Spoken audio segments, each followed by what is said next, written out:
In the very earliest days when NOVA was getting off the ground, the voice on the national level was really very small. I mean, this movement started with very few people and very little money. In the early days, we weren't brought together, so we didn't know what other people were doing in other jurisdictions. 3 or 4 of us came together and said, we need an organization. That was the birth of NOVA.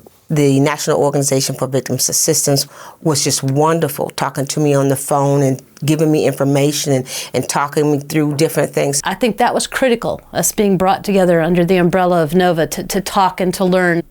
The field has to be aware of what victims need.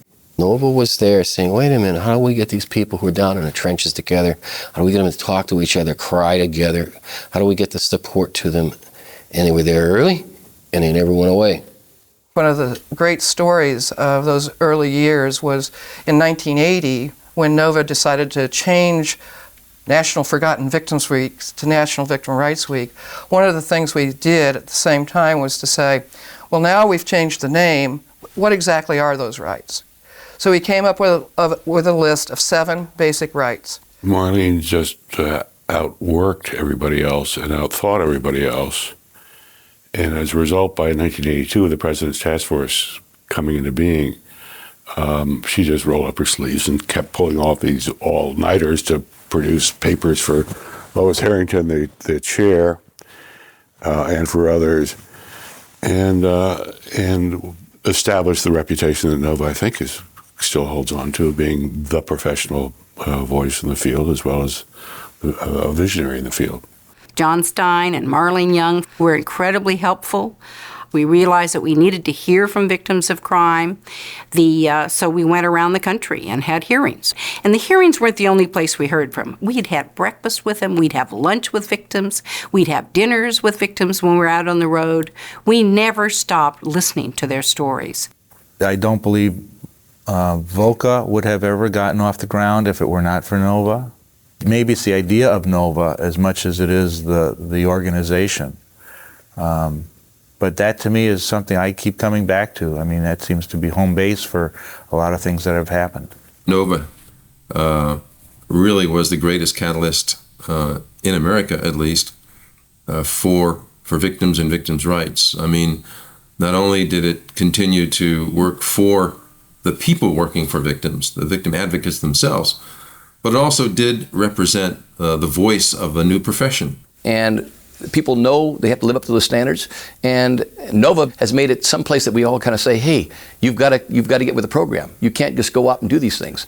Credentialing for victim service providers is very, very important for the individuals who are providing services to crime victims, for their self-worth, because we have so many people without degrees and who volunteer their time, who may come from different backgrounds or different professions, that need that belonging and need that, not necessarily the recognition, but the opportunity to belong to a profession.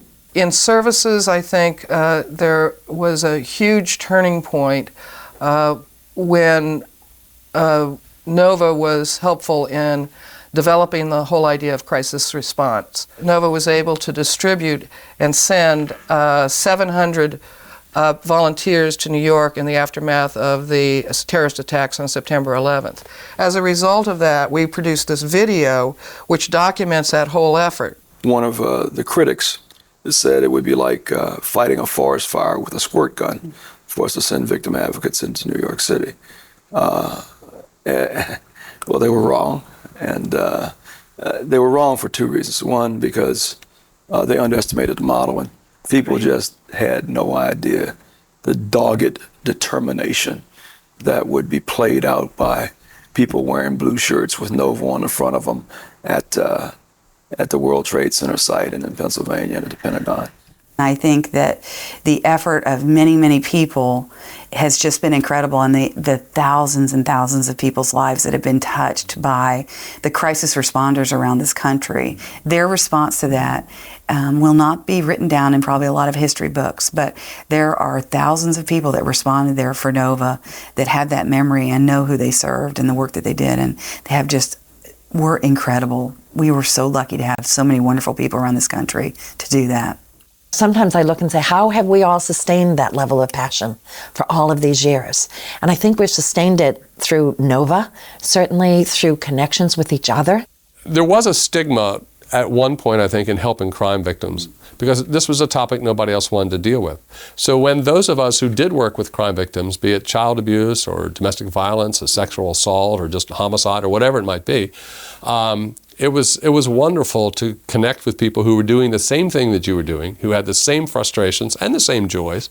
These are wonderful people with a lot of vitality to their lives, a lot of good grounding in their lives, and we all seem to have come to the conclusion that you work hard and play hard. There were talent shows. At first they were competitions, and then it got to be who wants to compete. They were talent shows. But we had people who should have been stand-up comedians, and we had people who should not have been stand-up comedians, and all performing. And we had people who played the spoons, and I would do a clown routine, and there were others who were quite talented musically who would sing and play other instruments, and it was just a wonderful way of letting our hair down. I know the caliber of people that we have in this movement. The people and the money have continued to come, and they will continue to come. I don't see any obstacle on the horizon that we can't meet.